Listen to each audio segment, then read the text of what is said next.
हमारे बीच आए हुए हैं हमारे देश के श्रमिक नेता जो हम सबके गुरु हैं।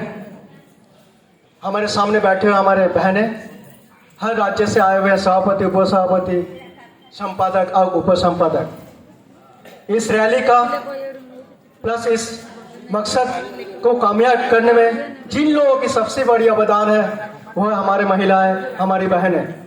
कल रैली को मैंने पूरा रिकॉर्डिंग कर रहा था अपने मोबाइल में। ये मुझे पता चला कि रैलियों में 90% हमारे बहनें थे और 10% हमारे पुरुष थे। अभी भी सबसे आग्रह और सबसे ज़्यादा भाषण या सबसे ज़्यादा स्पीचेस जिन लोगों को अच्छा लग रहा था वो हमारे बहनें थी।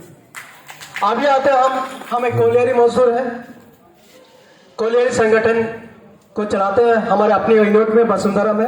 और हमारे यूनिट के एवं हमारे यूनियन जो Mahanadi coal mines workers union है, सबके एक ही लक्ष्य रहता है कि कॉन्ट्रैक्चुअल वर्कर के साथ सबसे अच्छा काम कैसे करें। जब तक हम लोग उनके साथ सबसे अच्छा काम नहीं कर पाएंगे साथियों, मानकर चलिए हम कम्युनिज्म कहलाने में गलतियां करेंगे। क्योंकि अगर हम कम्युनिस्ट हैं तो हमको वो देखना है सबसे नीचे जो मैदान पे खड़े हैं उनके साथ हम खड़े हैं या नहीं है। यदि हम अपने यूनिट प्रेसिडेंट सेक्रेटरी उनके साथ खड़े नहीं है तो अपने आप का साथ, अपने संगठन के साथ पाप कर रहे हैं। दूसरी बात है, संगठन में हमारा जो मेंबरशिप बढ़ाना है वो प्रति यूनिट मेंबर हमारे जो यूनिट के होते हैं प्रेसिडेंट और सेक्रेटरी, उनकी जिम्मेदारी है कि वो कैसे बढ़ाएं। अगर वो बढ़ा नहीं पा रहे तो किस हिम्मत से उस कुर्सी में वो बैठे हैं, वो खुद को उसमें लज्जा होना चाहिए। क्योंकि अगर हम काम नहीं कर सक रहे, हमारे पीछे लोग नहीं है, खाली कहने के लिए हम कुर्सी को संभाल रहे हैं, ये अन्याय है। आज वसुंधरा आप जांच कर लीजिए, जो भी हमारे श्रमिक संगठन के यहाँ बैठे हैं, हम लोग अनऑर्गेनाइज्ड सेक्टर के साथ सबसे ज्यादा काम करते हैं। सबसे ज्यादा सीएमपीएफ और पेंशन अगर श्रमिक संगठनों का काट रहा है अनऑर्गेनाइज्ड सेक्टर में, वो वसुंधरा एक रोल मॉडल की काम कर रहा है। 1 मिनट मोर, 1 मिनट, ठीक है, चलो।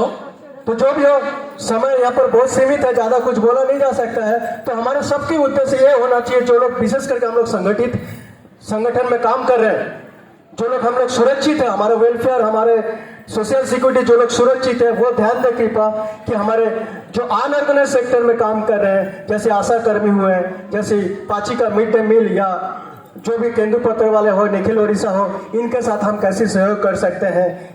उनके साथ जितना हम सहयोग कर पाएंगे वो उनके लिए भी अच्छा होगा, हमारे संगठन के लिए भी अच्छा होगा और हमारे संगठन भी बहुत आगे जाएंगे।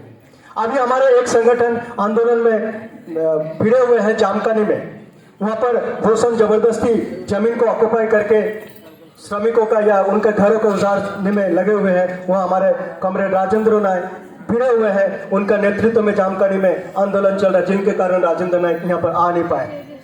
हमारे यहाँ पर जितने नेतृवृंद बैठे हैं या नेतृत्व बैठे हैं, सब हम उनके साथ, उनके पास, उस गांव वाले के साथ कैसे खड़ा हो सकते हैं, इस पे ध्यान देना चाहिए साथियों। ये हमारे प्रस्ताव है, हमारे रिक्वेस्ट है। जो भी नेतृमंडल यहाँ पर, सभापति मंडल यहाँ बैठे हैं, वो जाकर उनके साथ कम से कम कुछ दिन बारी बारी करके कैसे खड़ा हो सकते हैं, उनका मनोबल बढ़ा सकते हैं, उनका आंदोलन को और तीव्र रूप धारण करा सकते हैं, इस तरफ ध्यान देना चाहिए। धन्यवाद साथियों, ज्यादा बोलूंगा नहीं। इनकलाब जिंदाबाद, लाल झंडा, लाल सलाम।